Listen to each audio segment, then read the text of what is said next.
ENB awards में UP तक की धूम। यूपी चुनाव में बेस्ट इलेक्शन कवरेज का अवार्ड। आपका बहुत बहुत शुक्रिया। मैं बार बार कह रहा हूँ 1000 गुना ज्यादा। क्या ऐसा दिखा? अब क्या दिखा तो वो तो अभी नहीं बता सकता। एक दिन की और प्रतीक्षा कर लीजिए। ईश्वर करे कल सर्वे पूरा हो जाए, उसके बाद कुछ समय बाद आप लोगों के सामने बातें रखी जाएंगी। अगर सांप्रदायिक सौहार्द आप खराब कर देंगे, आज विश्व स्तर पर भारत पर थूका जा रहा है, हमारी छवि खराब हो रही है, हमको इस पर पहले ध्यान देना होगा। स्वागत है आपका यूपी तक पर। मैं हूं कुमार अभिषेक और हम इस वक्त वाराणसी में गंगा की लहरों पर हैं।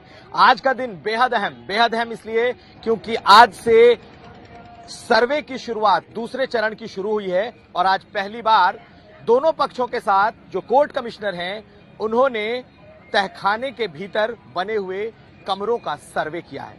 हमारी बाईं तरफ जो लोग बैठे हैं ये हिंदू पक्ष के वकील, याचिकाकर्ता और ऐसे तमाम लोग हैं जो कि हिंदू पक्ष से हैं।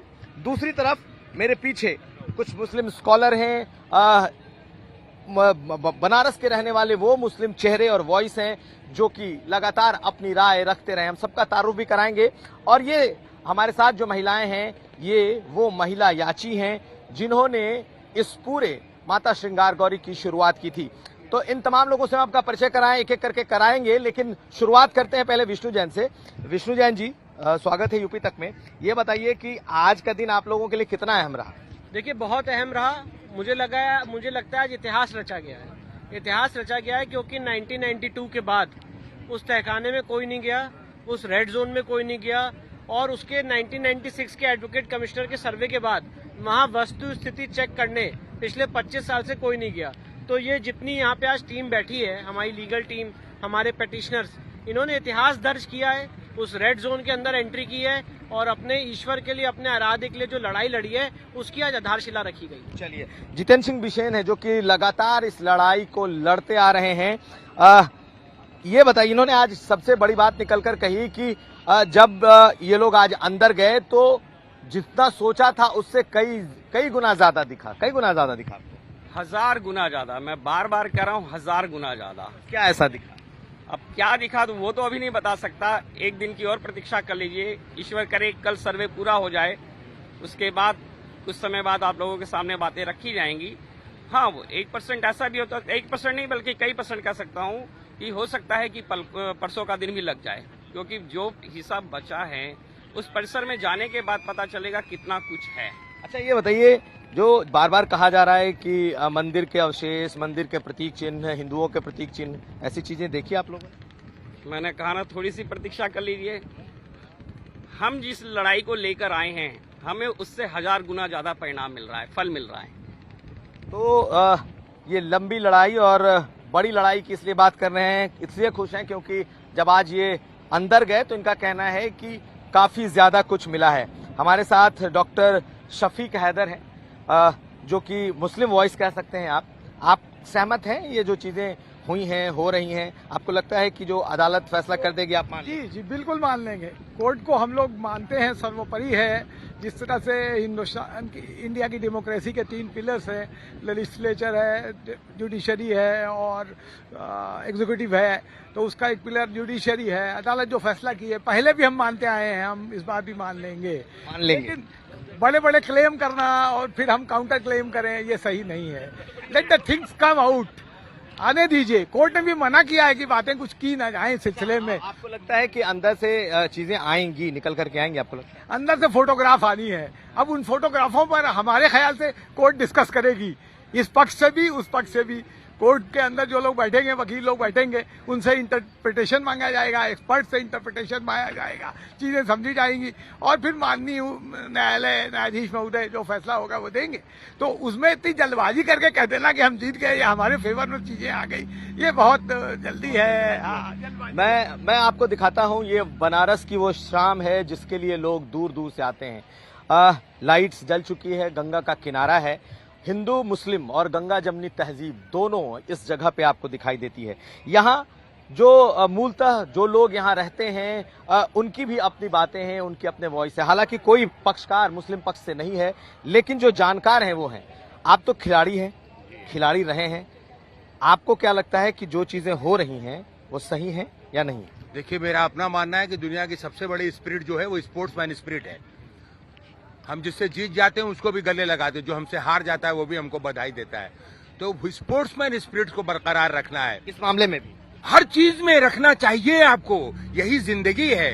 आप जिस दिन पैदा होते हैं और उस दिन से मरने तक यहाँ पर बड़ी बात इसलिए कह रहे हैं क्योंकि यहाँ पर अब जो ये मसला है ये आने वाले समय में हार जीत से जुड़ने वाला है, जुड़ सकता है। मेरा अपना ये मानना है कि हमारी पवित्र कुरान में लिखा हुआ है कि बिस्मिल्लाहिर्रहमानिर्रहीम इन्नल्लाह मअस साबिरीन, अल्लाह सब्र करने वालों के साथ है। तो हमें उसके ऊपर इतना भरोसा है, हम अपनी जबान से कुछ नहीं चाहते कि क्या निकल के आएगा और क्या आएगा, लेकिन ये भी मानते हैं कि कोर्ट का जो फैसला आएगा उसको हमने माना है और आगे भी मानते रहेंगे। लेकिन बड़ी बड़ी बातें करने से ये साबित नहीं हो जाता कि अभी वहाँ क्या था, क्या है, क्या होगा। चलिए हम इस मुद्दे को थोड़ा सा और अलग ले जाते हैं, क्योंकि आज असदुद्दीन ओवैसी ने कहा कि उनकी एक मस्जिद छिन गई, अब वो दूसरा नहीं छिनने देंगे। हम आगे भी बढ़ेंगे, लेकिन पहले इन लोगों से छोटा छोटा कमेंट। आपको ये कमेंट कैसा लगा? ठीक है कमेंट, बहरहाल जी बिल्कुल ठीक है, बिल्कुल ठीक है। आपने भी सुना होगा असदुद्दीन ओवैसी ने कहा कि एक मस्जिद हमारी गई, हम दूसरी नहीं छिनने देंगे, नहीं जाने देंगे। देखिए, मतलब ओवैसी साहब मैं उनको किसी चीज का बहुत आपका ठेकेदार या बहुत बड़ा रिस्पॉन्सिबल व्यक्ति मैं इस देश के लिए नहीं मानता। वो एक राजनीतिक व्यक्ति हैं, लेकिन मेरा ये मानना है कि इस देश में सांप्रदायिक सौहार्द स्थापित रहे, इसकी भूमिका में जो लोग आना चाहें आगे, पहले उनको मतलब आगे रखा जाए, उनकी बात ज्यादा सुननी चाहिए।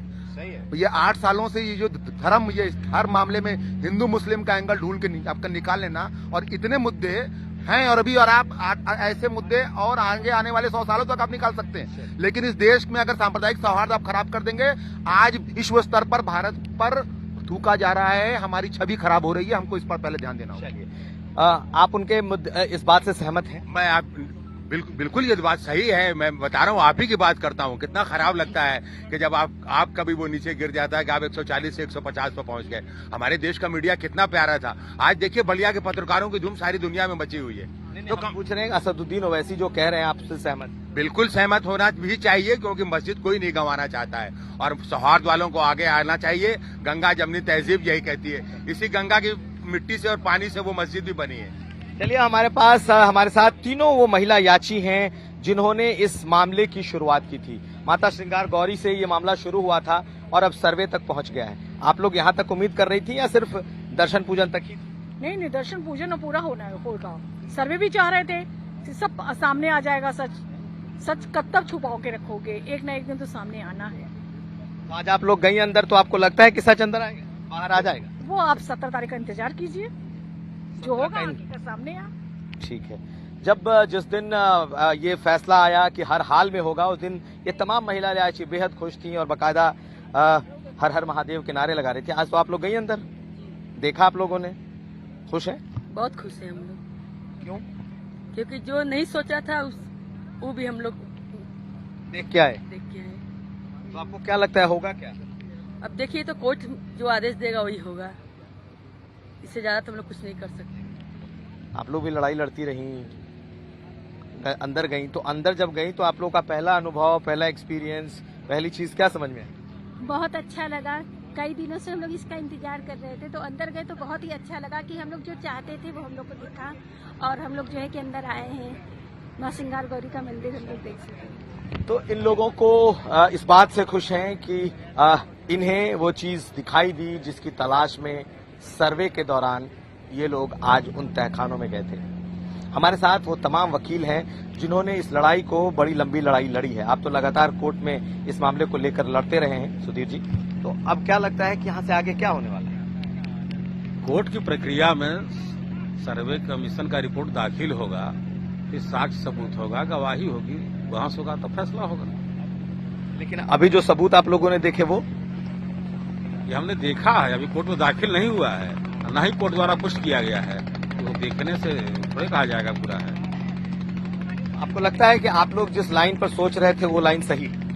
हम लाइन तो नहीं समझ रहे, लेकिन हम जो मुकदमा किया, मुकदमा मैं जीतूंगा। मुकदमा जीतेंगे? एक चीज बताइए कि शुरुआत तो जो हुई थी ये माता श्रृंगार गौरी के पूजन को लेकर के हुई थी, लेकिन अब ये मस्जिद की ज्ञानवापी मस्जिद किसका है, कौन इसका ओनर है, इतिहास क्या कहता है, इन तमाम बातों तक चली गई। पहले देखिए, मूल जो श्रृंगार गौरी की जो बात पूजा की कर रहे हैं, एक भ्रम की स्थिति फैलाया जा रहा है कि वो विवादित परिसर के बाहर है, जो कि वास्तविक स्थिति है कि विवादित परिसर के बाहर जो है श्रृंगार गौरी का चौखट है। वो मूर्ति या देवी माँ की प्रतिमा नहीं है। माँ की प्रतिमा तो उस गर्भगृह में है जहाँ आदि विश्वेश्वर हमारे हैं, विराजमान हैं, उनके साथ या उनके आसपास कहीं है। और ये जो भ्रम को फैलाया जा रहा है कि अरे इन लोगों की मांग तो थी, बाहर का था, भीतर कैसे चले गए। माननीय न्यायालय सारे तथ्यों साक्ष्यों को देखने, समझने, हमारे दावे को समझने के बाद ये स्थिति लाई है ना। भीतर माँ श्रृंगार गौरी हमारी भीतर स्थापित है, उस गर्भगृह में है, बाबा आदि विश्वेश्वर नाथ के साथ हैं। तो अब इस पे केवल विवाद भ्रम फैलाना विरोधियों का या कहा जाए कि प्रतिपक्षियों का अपना काम है, जिस पे कोई बहुत चर्चा नहीं हो सकती है। चलिए, हमारे साथ व्यास परिवार के जो वकील हैं इंद्र प्रकाश श्रीवास्तव, आप लोग तो लगातार लंबे समय से लड़ते रहे इस केस को। तो औरंगजेब से भी लड़े, ब्रिटिश शासन से भी लड़े अपनी धर्म की रक्षा के लिए, और आज तक अपनी धर्म की रक्षा के लिए चारों तरफ घूम रहे। 1937 में भी साजिश करके इन्होंने और तमाम देवी देवता को लेना चाहा, परंतु भगवान की कृपा रही कि वो ये कामयाब नहीं हो पाए। और उस जजमेंट में आप देखेंगे तो सारी चीजें बड़ी वस्तुगत स्थितियां हैं, उसको हर आदमी को पढ़ना चाहिए कि अंदर क्या है, बाहर क्या है, सब उसमें लिखा हुआ है। ऐसा नहीं कि उसमें बहुत कुछ नहीं लिखा हुआ है, परंतु कोई पढ़ना चाहेगा तब न कोई पढ़ेगा। आज आप गए थे अंदर? नहीं, हमको जाने की जरूरत ही नहीं है। जब हमको कोई बुलावेगा तब हम जाएंगे, क्योंकि फादर नार्दन वहीं कोई वाइब्रेशन तो हमको करना नहीं है, क्रिएट करना। और रही बात मालिकाना तो हमारा पूरे मैदान में है ही है। एक चौहद्दी के अंदर मस्जिद थी, एक चौहद्दी के अंदर हमारा मैदान था, और उसके कागज आज भी मेरे पास हैं, सब रजिस्टर्ड डीड है, कोई चैलेंज नहीं है किसी के द्वारा, ये मैं आज भी कह रहा हूँ। तो आपने गंगा की लहरों पर उन तमाम लोगों को सुना जो इस पूरे मसले में कह सकते हैं कि मुख्य तौर पर सीधे जुड़े हुए हैं, वो चाहे हिंदू पक्ष हो या फिर याची महिला याची हो या फिर मुस्लिम वॉइसेस हो। यूपी तक के लिए आज के इस अहम दिन, जिस दिन ये सर्वेक्षण हो रहा है, हमने उन आवाजों को आपके लिए लेकर आए, उन बातों को आपके लिए लेकर आए जो आपके लिए जानना शायद बेहद जरूरी था। गंगा की लहरों से कुमार अभिषेक, यूपी तक के लिए।